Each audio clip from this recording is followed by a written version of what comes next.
ایک مرتبہ ایک شخص بارگاہ رسالت میں حاضر ہوا اور عرض کرنے لگا، یا رسول اللہ صلی اللہ تعالیٰ علیہ وسلم، کوئی ایسا مومن بھی ہے جو جہنم میں باقی رہ جائے گا؟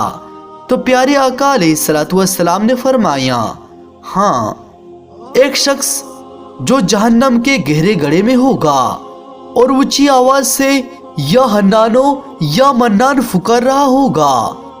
اس کی آواز بلند ہوگی، اس کی آواز کو حضرت جبرائیل علیہ السلام سنیں گے اور کہیں گے، العجب العجب، عجیب بات ہے، عجیب بات ہے۔ پھر حضرت جبرائیل امین علیہ السلام اللہ سبحانہ و تعالیٰ کے عرش کے سامنے حاضر ہوں گے، سر سجدے میں رکھ دیں گے تو اللہ سبحانہ و تعالیٰ فرمائے گا، اے جبرائیل اپنا سر اٹھاؤ۔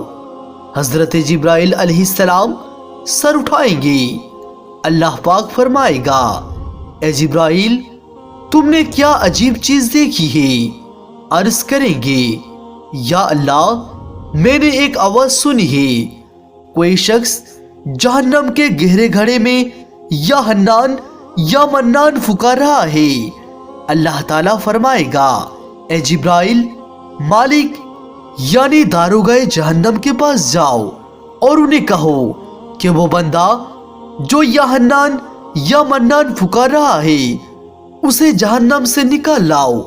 حضرت جبرائیل علیہ السلام جہنم کے دروازے پہ تشریف لے جائیں گے اور جا کر دستک دیں گے۔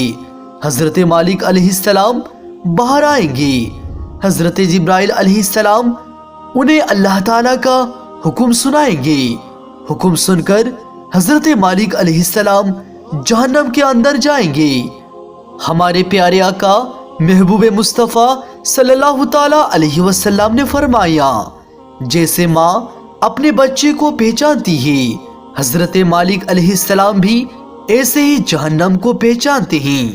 اس کے باوجود آپ یا حنان یا منان کہنے والے شخص کو تلاش نہیں کر پائیں گے۔ آپ علیہ السلام باہر تشریف لائیں گے اور حضرت جبرائیل علیہ السلام کو عرض کریں گے، اے جبرائیل جہنم نے گہرا سانس لیا ہے، اسی لیے کون سی چیز پتھر ہے، کون سی چیز لوہا ہے اور کون انسان ہے اس کی پہچان نہیں ہو رہی۔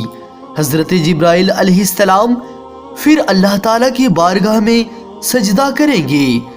اللہ پاک ارشاد فرمائے گا، اے جبرائیل سر اٹھاؤ، تم نے یا حنان یا منان کہنے والے کو کیوں نہیں لائے؟ حضرت جبرائیل علیہ السلام عرض کریں گے کہ اے مولا داروغہ جہنم حضرت مالک علیہ السلام نے بھی معذرت کر لی ہے، کہتے ہیں کہ جہنم نے سانس لیا ہے اور اس کی وجہ سے پتھر، لوہے اور انسانوں کے درمیان کوئی فرق نہیں بچا ہے۔ اللہ اکبر، سب کچھ جل کر خاک ہو چکے ہیں۔ پھر اللہ تعالیٰ فرمائے گا، اے جبرائیل مالک سے کہو کہ میرا بندہ جہنم کے فلاں گھڑے میں فلاں کونے میں اس طرح پڑا ہوا ہے۔ حضرت جبرائیل جہنم کے دروازے پر جائیں گے اور حضرت مالک کو یا حنان یا منان پکارنے والے کا پتہ بتائیں گے۔ حضرت مالک جہنم کے اندر جائیں گے تو دیکھیں گے کہ ایک شخص سے اس کے پاؤں اس کے پیشانی کے ساتھ اور ہاتھ گردن کے ساتھ بندھے ہوئے ہیں اور جہنم کے سانپ اور بچھو اس کے ساتھ لپٹے ہیں۔ حضرت مالک علیہ السلام اس کی زنجیر کو توڑ دیں گے اور اسے جہنم سے نکل کر حضرت جبریل علیہ السلام کے حوالے کر دیں گے۔ حضرت جبرائیل علیہ السلام اسے عرش الہی کے سامنے لے کر حاضر ہوں گے اور سر سجدے میں رکھ دیں گے۔ اللہ پاک فرمائے گا، اے جبرائیل سر اٹھاؤ۔ جبرائیل علیہ السلام سر اٹھائیں گے۔ آپ اللہ تعالیٰ اس بندے سے فرمائے گا، اے میرے بندے، کیا میں نے تیری بہترین تخلیق نہیں کی تھی؟ کیا میں نے تیری طرف رسول نہیں بھیجے تھے؟ کیا ان رسولوں نے تمہیں میری کتاب نہیں سنائی تھی؟ کیا میرے رسولوں نے تجھے